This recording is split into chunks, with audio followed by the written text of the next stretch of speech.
বন্ধুরা, আজকে রান্না করব কলার খোসা। কলার খোসাটা কিন্তু খেতে খুব ভালো লাগে আর খাওয়া ভালো। আমরা কিন্তু কলার খোসা কখনো ফেলি না। দেখুন, এটাকে এখন পরিষ্কার করে ধুয়ে কুচিয়ে নেব। কোচানো হয়ে গেছে। এর সাথে লাগবে একটু আলু, একটু পেঁয়াজ। গ্যাস ধরিয়ে কড়াই বসিয়ে দিয়েছি। কড়াই গরম হয়ে গেছে। এবার দেব সরষের তেল, ফোড়নে দেব শুকনো লঙ্কা,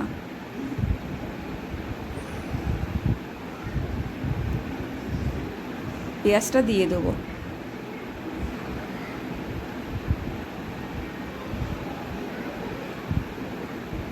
দেব হলুদ, দেব স্বাদ মতো নুন আর কাঁচা লঙ্কা। এটাকে নেড়ে চেড়ে এখন দেব আলু।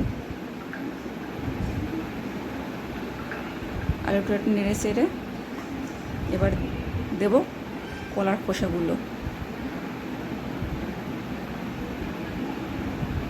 সিদ্ধ হওয়ার জন্য দেব একটু জল। এটাকে এখন ঢাকা দিয়ে রেখে দেবো সিদ্ধ হওয়ার জন্য।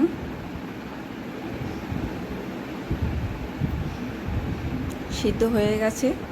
এটাকে এখন নেড়ে চেড়ে তুলে নেব।